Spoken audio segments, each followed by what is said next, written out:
యోహాను సువార్త 21వ అధ్యాయము 1వ వచనం. అటు తరువాత యేసు తిబేరియా సముద్ర తీరమున శిష్యులకు మరలా తన్ను ప్రత్యక్షపరుచుకొనెను. ఆయన తన్ను ప్రత్యక్షపరుచుకొనిన విధమేదనగా 2 సీమోను పేతురును, దిదుమ అనబడిన తోమాయు, గలిలయలోని కానా అను ఊరివాడగు నతనయేలును, జెబెదయి కుమారులను ఆయన శిష్యులలో మరి 2 కూడియుండిరి. 3 సీమోను పేతురు, నేను చేపలు పట్టబోదునని వారితో అనగా, వారు మేమును నీతో కూడా వచ్చేదమనిరి. వారు వెళ్ళి దోణి ఎక్కిరి, కానీ ఆ రాత్రి ఏమీయూ పట్టలేదు. 4 సూర్యోదయమగుచుండగా యేసు ధరణి నిలిచెను. అయితే ఆయన యేసు అని శిష్యులు గుర్తుపట్టలేదు. 5 యేసు, పిల్లలారా, భోజనమునకు మీ యొద్ద ఏమైనా ఉన్నదా అని వారిని అడుగగా 6 లేదని వారాయనతో చెప్పిరి. అప్పుడు ఆయన, దోణె కుడి ప్రక్కను వలవేయుడి, మీకు దొరుకునని చెప్పెను గనుక వారు అలాగు వేయగా చేపలు విస్తారముగా పడినందున వల లాగలేకపోయిరి. 7 కాబట్టి యేసు ప్రేమించిన శిష్యుడు, ఆయన ప్రభు సుమి అని పేతురుతో చెప్పెను. ఆయన ప్రభు అని సీమోను పేతురు విని వస్త్రహీనుడై ఉన్నందున పైబట్ట వేసి సముద్రములో దుమికెను. 8 దరి ఇంచుమించు 200 మూరల దూరం ఉన్నందున తక్కిన శిష్యులు చేపలు గల వల లాగుచూ ఆ చిన్న దోణిలో వచ్చిరి.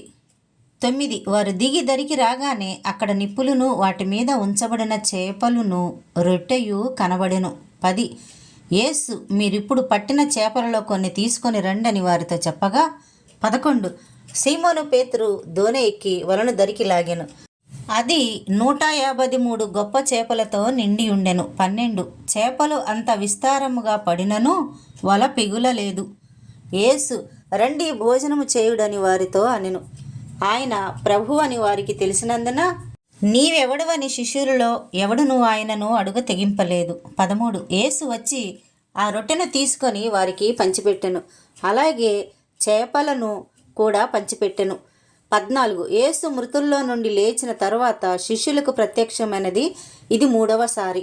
15 వారు భోజనం చేసిన తరువాత యేసు సీమోను పేతురును చూసి, యోహాను కుమారుడు అయిన సీమోను, వీరికంటే నీవు నన్ను ఎక్కువగా ప్రేమించుచున్నావా అని అడుగగా అతడు, అవును ప్రభువా, నేను నిన్ను ప్రేమించుచున్నానని నీవే ఎరుగుదువని ఆయనతో చెప్పెను. యేసు, నా గొర్రె పిల్లలను మేపుమని అతనితో చెప్పెను. 16 మరలా ఆయన, యోహాను కుమారుడవైన సీమోను, నన్ను ప్రేమించుచున్నావని 2వసారి అతనిని అడుగగా అతడు, అవును ప్రభువా, నేను నిన్ను ప్రేమించుచున్నానని నీవే ఎరుగుదువని ఆయనతో చెప్పెను. ఆయన, నా గొర్రెలను కాయుమని చెప్పెను. 17 3వసారి ఆయన, యోహాను కుమారుడవైన సీమోను, నన్ను ప్రేమించుచున్నావని అతనిని అడిగెను. నన్ను ప్రేమించుచున్నావా అని 3వసారి తన్ను అడిగినందుకు పేతురు వ్యసనపడి, ప్రభువా, నీవు సమస్తము ఎరిగినవాడవు, నిన్ను ప్రేమించుచున్నానని నీవే ఎరుగుదువని ఆయనతో చెప్పెను. 18 యేసు, నా గొర్రెలను మేపుము, నీవు యవనుడవై ఉండినప్పుడు నీ అంతట నీవే నడుము కట్టుకొని నీకిష్టమైన చోటికి వెళ్ళుచుంటివి. నీవు ముసలివాడవైనప్పుడు నీ చేతులు నీవు చాచుదువు, వేరొకడు నీ నడుము కట్టి నీకిష్టము కాని చోటికి నిన్ను మోసుకొని పోవునని నీతో నిశ్చయముగా చెప్పుచున్నానని అతనితో చెప్పెను. 19 అతడు ఎట్టి మరణము వలన దేవుణ్ణి మహిమపరుచునో దాన్ని సూచించి ఆయన ఈ మాట చెప్పెను. ఇట్లు చెప్పి నన్ను వెంబడించుమని అతనితో అనెను. 20 పేతురు వెనుకకు తిరిగి యేసు ప్రేమించిన వాడును భోజన పంక్తిని ఆయన రొమ్మున ఆనుకొని, ప్రభువా, నిన్ను అప్పగించువాడెవడని అడిగినవాడునైనా శిష్యుడు తమ వెంట వచ్చుట చూచెను. 21 పేతురు అతనిని చూసి, ప్రభువా, ఇతని సంగతి ఏమగునని యేసును అడిగెను. 22 యేసు, నేను వచ్చు వరకు అతడుండుట నాకిష్టమైతే అది నీకేమి, నీవు నన్ను వెంబడించుమనెను. 23 కాబట్టి ఆ శిష్యుడు చావడను మాట సహోదరులలో ప్రచురమాయెను. అయితే చావడని యేసు అతనితో చెప్పలేదు గాని, నేను వచ్చు వరకు అతడుండుట నాకిష్టమైతే అది నీకేమని చెప్పెను.